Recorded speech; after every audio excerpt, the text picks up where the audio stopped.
कहते ना दासत्व स्वीकार करोगे, उनकी कमियों को तुम बता नहीं सकते। आज भीष्म पितामह भी दुर्योधन का अन्न खाए, और अन्न खाने की, नमक खाने के कारण से आज भरी सभा में द्रौपदी का चीरहरण हो रहा है। आज भीष्म पितामह 6 साल की आयु के थे, द्रोणाचार्य के 40 साल की आयु थी, और उस समय में गांडीव कहते ना धनुष लेकर अगर कोई खड़े हो जाए, बड़े बड़े भी वहां पर चकनाचूर हो जाए। 10,000 को मारने का उनका संकल्प था, 10,000 वीरों को मारने का। आज ऐसे महाबली, ऐसे धर्मार्थ माने कहते ना धर्मज्ञ, जिन्होंने आबाल कहते ना बाल ब्रह्मचारी, जिन्होंने अपने पिता की खुशी के लिए जीवन भर ब्रह्मचारी व्रत को पालन किया, पिताजी के इच्छा मृत्यु का वरदान मिला, और जिन्होंने आजकल भी साधारण व्यक्ति के सामने में कोई किसको छेड़ दे इसी समय में वो सह नहीं पाता, और भरी सभा में उस समय में द्रौपदी का वस्त्रहरण किया जाता है, और यूं नीचे बैठे ऐसे नीचे यूं कर रहे भीष्म पितामह। कहां गई था उनका धर्म, कहां गई था उनका ज्ञान, कहां गई थी उनका पराक्रम, कहां गई थी उनकी शक्ति। इतिहास पूछेगा तो उनको पूछेगा कहां गई था आपको। लेकिन उन्होंने जब सरसैया पर पड़े थे, सब लोग दर्शन करने के लिए गए।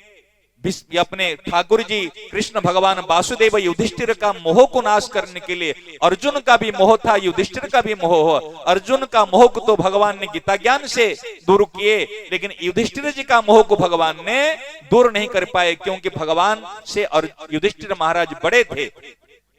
उन्होंने लेकर भीष्म पितामह के पास में गए कि ज्ञान का सूर्य अस्त हो रहा है, अभी पितामह उनको तो ज्ञान दीजिए। उन्होंने राज धर्म, स्त्री धर्म, उन्होंने माने सब माने पूर्व ये कहते गृहस्थ का धर्म, ब्रह्मचर्य का धर्म, सारी धर्म उन्होंने भीष्म पितामह ने कहा। उस समय में द्रौपदी ने जब धर्म के बारे में बात कर रहे थे, द्रौपदी ने थोड़ा मुस्कुरा दी कि बेटा क्यों मुस्कुरा रहे, कि पितामह ऐसे ही हैं कि ना, जो आर्या नारी होती है, जो सुशीला होती है, जो गुणवती होती है, वो बिना कारण से हंसती नहीं। बिना कारण से कौन हंसता है? जो पागल होता है या जो ऐसे डप्पू होता है, वो बिना कारण से कभी मन में आएगा तो हंस लेगा, मन में आएगा तो कुछ कर लेगा, वो मन का अधीन होता है। कि बिना कारण से हंसते, कारण क्या है कि पितामह अभी मैं देख रही हूं जी, आप कितने ज्ञान की बात करते हैं। अब ज्ञान का सूर्य है, इतने सारी सिद्धांत की, तो आपका ज्ञान उस समय में, जिस समय में दुशासन मेरे वस्त्र को, साड़ियों को ऐसे कर रहा था, मुझे उलग्न कर रहा था, उस समय आपका ज्ञान कहां गया था?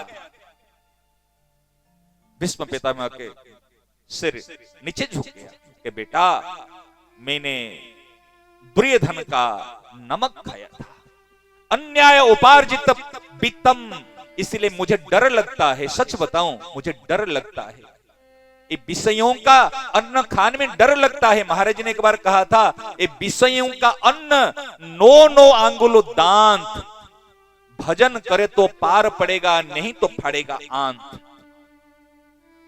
आपको लगता है वो सेठ दे देगा, वो दानदाता दे देगा, उनसे सहायता ले लेंगे, हमारा बढ़ जाएगा। अरे दूसरे से लेने की भावना क्यों रखते हो? दूसरे को देने की भावना रखो ना। मैं भी किसके काम आ जाऊं, केवल ले लो ले लो ले लो ले लो, पाप से हो, कैसे भी हो, कैसे भी हो। अगर भीष्म पितामह को भी दुशासन दुर्योधन का अन्न खाने से बुद्धि भ्रष्ट हो गई थी, तो उनको सही निर्णय नहीं करना पड़ा।